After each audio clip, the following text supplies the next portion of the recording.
tadi men-skip itu ya. Yang saya menarik satu bab itu yaitu dialog para arif dan sufi.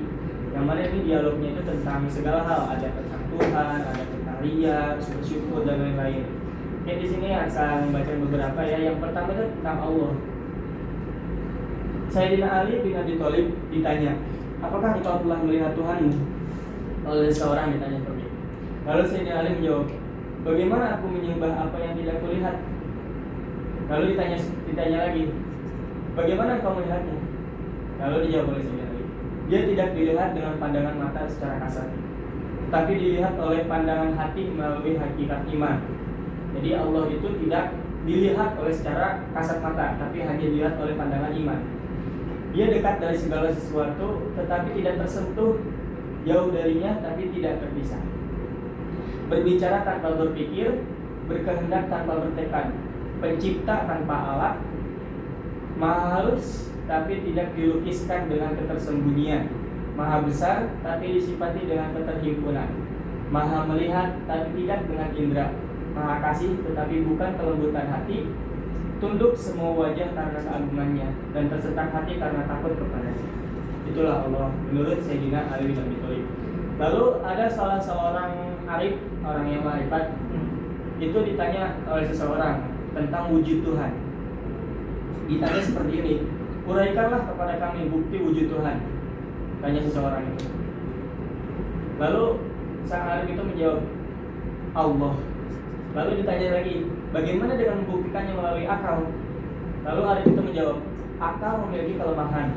Yang lemah tidak dapat membuktikan wujud yang maha kuat karena kelemahannya. Ia hanya mampu membuktikan yang lemah serupa wujudnya. Dia maksud begini, akal itu kan lemah, pasti ada kelemahannya dong. Nah kita tuh akal tuh dapat menilai itu yang ada saja. Misalkan di sini menilai yang ada di sini, kita tidak dapat menilai yang ada di Amerika, tidak menilai yang ada di Meksiko. Kan pasti kita melihat yang hanya ada di sini. Nah kelemahannya itu tidak dapat menilai di tempat-tempat yang lain. Nah begitu juga ketika kita membuktikan keadaan Allah itu dan tempat di mana Allah itu, karena itu bukan makam kita, karena itu kelemahan kita. Nah itu diserupakan di dalam buku ini, akal itu diserupakan sebagai kelelawar, yang mana kelelawar itu kan hidupnya pada malam hari, dan otomatis mengapa dia hidup di malam hari? Karena dia penglihatannya itu jelas ketika pada malam hari. Nah ketika di siang hari penglihatannya itu rabun, tidak terlihat. Seperti yang saya katakan kan, akal kita hanya mencakup di lingkungan kita sekitar saja, tidak mencakup di negara-negara lain misalnya, tidak terbayang oleh akal kita. Nah seperti itu. Lalu menurut Ibnu Athaillah dalam wujud Tuhan itu, mungkin saya simpulkan saja ya, Allah itu ada sebelum kata ada itu ada. Seperti itu kesimpulannya. Lalu ada tentang bersyukur ya. Bagi seorang sufi bertanya kepada salah seorang muridnya, dia ditanya, bagaimana keadaan? Alhamdulillah, jika aku memperoleh rezeki maka aku makan, dan jika tidak aku bersabar. Lalu seorang sufi itu menjawab lagi, begitulah anjing di daerah kami, tetapi manusianya tidak memperoleh rezeki. Ia berikan kepada yang butuh, dan bila tidak memperolehnya ia bersyukur. Itu hakikat bersyukur.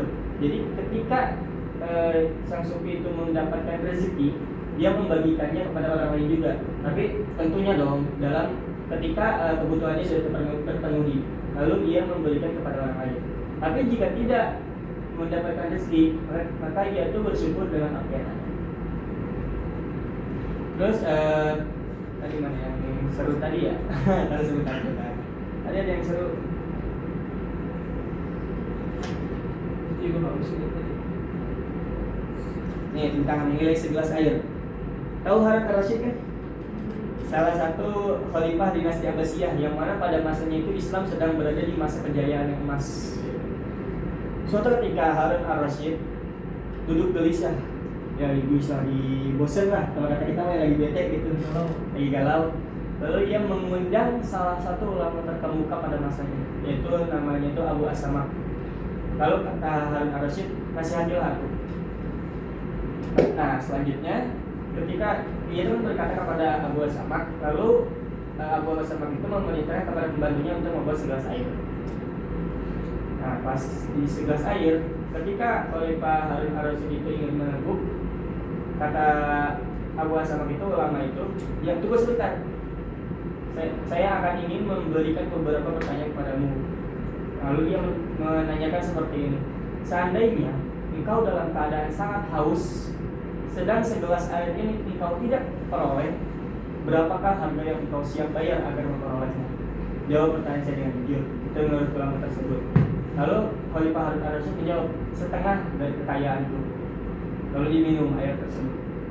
Setelah diminum, Abu Hasan bertanya lagi, seandainya apa yang telah engkau minum tersebut mendesak untuk dikeluarkan, tetapi engkau tidak mampu mengeluarkannya, berapakah yang bersedia engkau bayar agar dia keluar? Akhirnya dimuntahin gitu ya. Tapi karena itu situasi apabila mendesak gitu ya, harus dikeluarkan.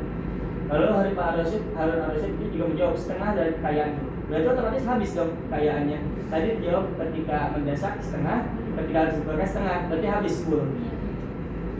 Lalu dinasihatilah oleh ulama tersebut, kalau demikian sadarilah bahwa seluruh kekayaan yang tadi, yang setengah-setengah, dan kekuasaan yang nilainya di sisimu hanya sebatas segelas air.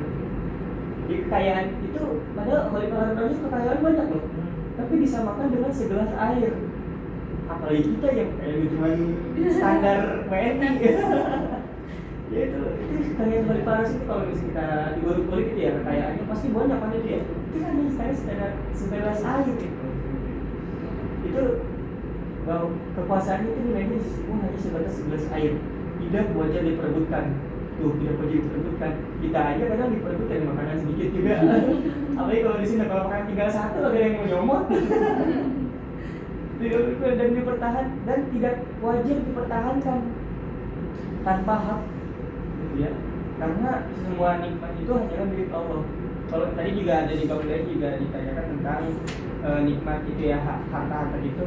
Kalau misalkan kita hartanya itu yakin bahwa harta itu hanya milik Allah, karena kita itu akan tidak sungkan-sungkan membagikan kepada orang lain. Gitu. Dan tidak wajar dipertahankan tanpa hak. Dan ketahui pula lah betapa banyak nikmat Allah selain segelas air itu yang telah engkau nikmati, sehingga tidak wajar jika engkau tidak mensyukurinya. Itu dari kebanyakan harta gitu ya, itu hanya segelas air. Gimana kalau misalkan diibaratkan sama seember air? Wah, itu tambahan banget sih. Tambahan banget kan? Kalau misalkan dibaca sama orang yang memang posisinya itu lagi tinggi gitu kan. Iya, tadi ada seperti pejabat kita. Iya. Itu harus baca hari, harus dibaca banget kan. Jadi sesuai apa keadaan pejabat kita pada saat ini. Betul. Itu memang itu luar biasa, menampar banget dia. Iya. Hanya bukan hanya kepada mereka yang ini, kita juga yang merasa biasa-biasa aja gitu kan. Kayak bayangin aja harta yang diperoleh dengan susah payah gitu kan. Setelah itu tidak ada apa-apanya. Kalau udah cabut kan Allah